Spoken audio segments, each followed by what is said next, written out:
Session 12. Loyalty. Love with all your heart.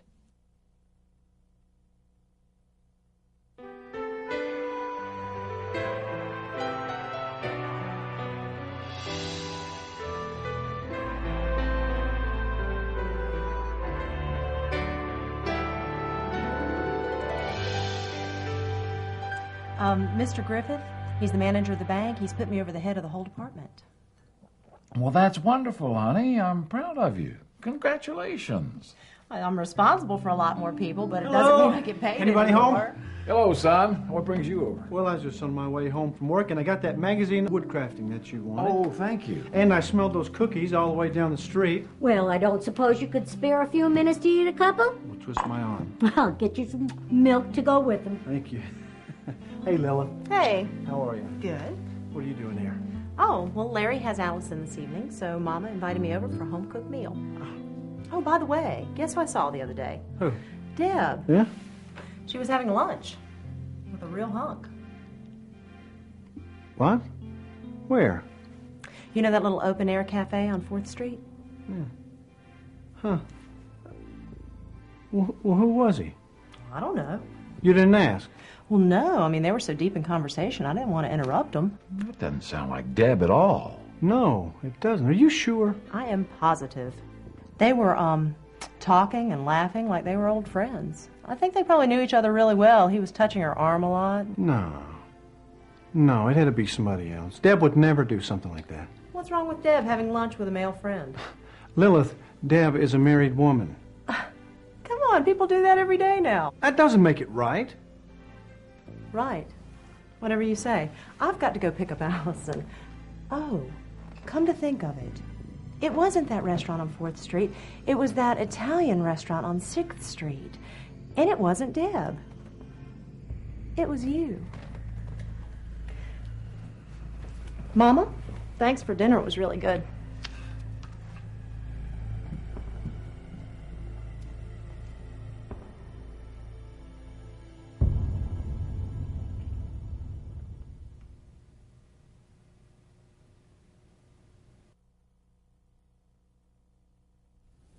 This is my last chance to be with you on this subject.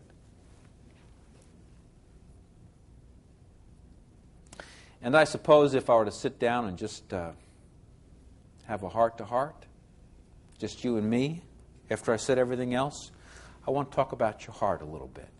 And I want to say some things to you that aren't too popular today, at least not in this country called the United States. It used to be. Maybe 50 years ago. But today, what I'm going to share, your heart may argue with me, and that's okay. Just always go back to the Scriptures themselves and do what it says. Ultimately, marriage is made up of people. And I find that many times in marriage, everything can look on the outside perfect. Like this man who's buffing his automobile and shines and reflects his face. But then when you look behind it and you really get to know, you find out that that car is in terrible state.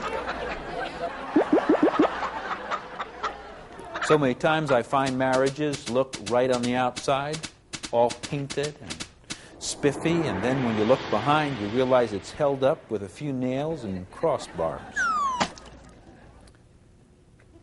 I don't know about you, but it seems most of us who are married want to figure out a little secret here and then apply it and say everything's going to be fine. Success in marriage is more than finding the right person. It's ultimately being the right person. Marriage, then, is a perpetual test of character. William Shakespeare has this famous quote, "Knit your hearts with an unslipping knot." Can I speak to you about loyalty for a moment? Loyalty. When I married my wife and when my wife married me, we were the most important people to each other in the whole world. We, after all, like you, picked that person above everyone else in the world that we've ever met or would ever meet again. And we said in so many different ways and different times, I'm going to be yours and I want you to be mine. And we are going to be best friends forever. And everything that was in us was telling the truth. There wasn't a bit of doubt or a hidden dark spot. That was who we were. That was being honest. And then life comes along and it begins to challenge those loyalties because the other person doesn't agree with us. Or we find that we have been not too easy to live with and we have hurt the other person and we feel terrible about that ourselves. And if we don't watch out, things come into our life that make us feel a lack of loyalty. I hear people who aren't loyal by what they say and by what they do. It always grieves me deeply, as I'm sure it does to you, when you hear one marriage partner talking about the person they married with a great deal of negativism, critical. Sometimes you hear that with the spouse present, and they're just jabbing them and stabbing them, as if this is a bigger way to hurt my spouse more because somebody else is hearing me say that, and I know they're not going to argue in public with me. Loyalty. Loyalty means you don't ever criticize the person you're loyal to in front of anybody else ever. Ever. No matter what they have done. You are loyal. Loyalty goes beyond being right, being even good.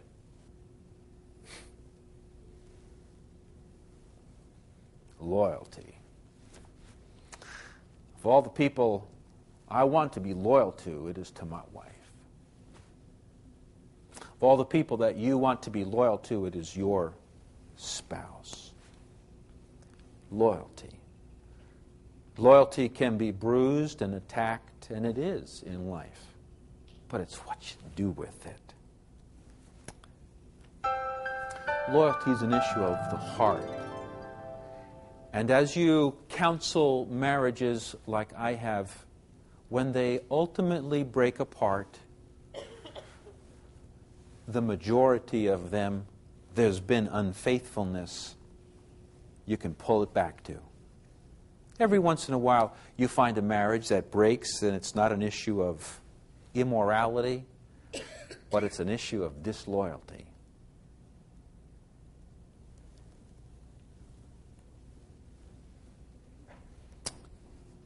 I want to talk about that a little bit. Emotional loyalty means there's nobody else in my life but my wife. That's a woman. When you marry your spouse, I believe you give up all other close friends of the opposite sex. It's over. It's finished. Can you still be friends? Yes. The same way you were? No. Last year, I tried to help a young couple. They were just newly married, and the man wanted to be best friends with his previous girlfriend, who then got married and wanted to come over to the house and have dinner all the time. You can't. That almost ruined that marriage. When you get married, emotionally, everything you have and are goes to that spouse. Regardless of how you feel or how I feel, it's emotional loyalty. Ultimately, if your and my marriage gets in trouble and my emotions aren't attached properly to my spouse, I'm having an emotional need to be close. And if I don't feel close or my spouse doesn't feel close to me, there's a real temptation to find emotional closeness somewhere else. There's not a man or woman who's not faced that if you've been married. That temptation isn't wrong. It's what you do with the temptation that determines if you're going to be loyal or not. It's at the moments that you're the downest in your marriage that the other person looks the most attractive. Don't. Don't have those conversations about deep things in your life with a person of the opposite sex. Do not do that. You are being disloyal. Don't talk about the marriage problems with a person of the opposite sex. You're being disloyal. Don't eat by yourself with a person of the opposite sex unless it's your mother.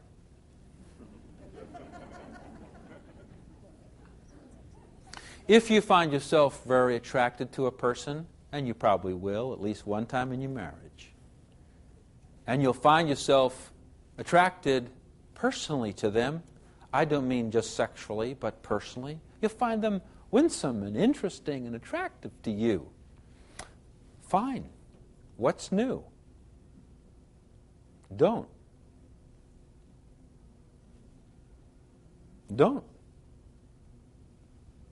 I have a good friend. There was a married woman in his church that he all of a sudden became very attracted to. You know what he did? He moved his pastorate. He told the deacon board why he was leaving. They were all angry at him. Said, just get over it. He said, I can't, and I'm leaving. He never did anything with that woman, but for some reason, I've always respected that pastor. Why? I love men and women of loyalty.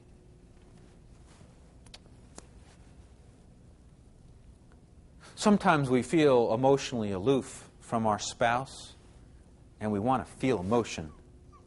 So we're unfaithful to our spouse, but don't even realize it. We turn on the TV, and we watch things called soaps. And we watch them because they're entertaining, and mostly because they're so emotional. And when you begin to talk to people who watch soaps, they have a lot of affection towards certain members of the opposite sex in the soap. And that's why the soaps are made the way they are. And before long, men and women, by the way, watch soaps, not just women. In time, there's a subtle pulling away, and there's a comparison that's not even known by the person that says, you don't do it like he does, or you're not like her. And before long, there's that subtle comparison on the emotional level between the spouse you married and the spouse who's an actor who's faking it. And is probably a beast to live with. Stop. Don't. Deny yourself. When you go through a bookstore, you notice what titles are the most? They're romantic novels.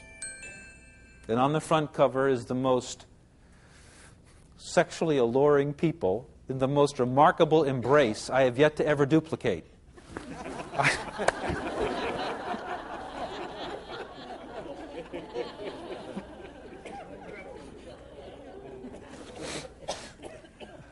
Who among us hasn't read one of those?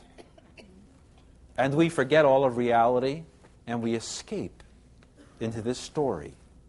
And that story is the same place where our soap is. It's right in our emotions. And we are unfaithful to the woman or the man. We have said, all of me, including my imagination, is yours. Stop. It moves past emotions, especially to the men, into the area of physical things. Because men are aroused by what they see. You all know that. Men know that more than anybody. And sometimes when sex becomes normal, it doesn't have that same zip it did in your memory. Could be just because you're tired. Then all of a sudden, that pornographic magazine in the nearby store looks very appealing because everything about it was meant to appeal. The vast majority of all men have at some time in their lives after they're married looked at more than one of those. There's no way that your spouse can meet up to the look of that magazine. She didn't spend 4 days posing. And she's not probably 23 again. And that issue of sexual arousal with somebody else's picture is sin. And you're being disloyal. Stop. In America, the pornography industry has become very, very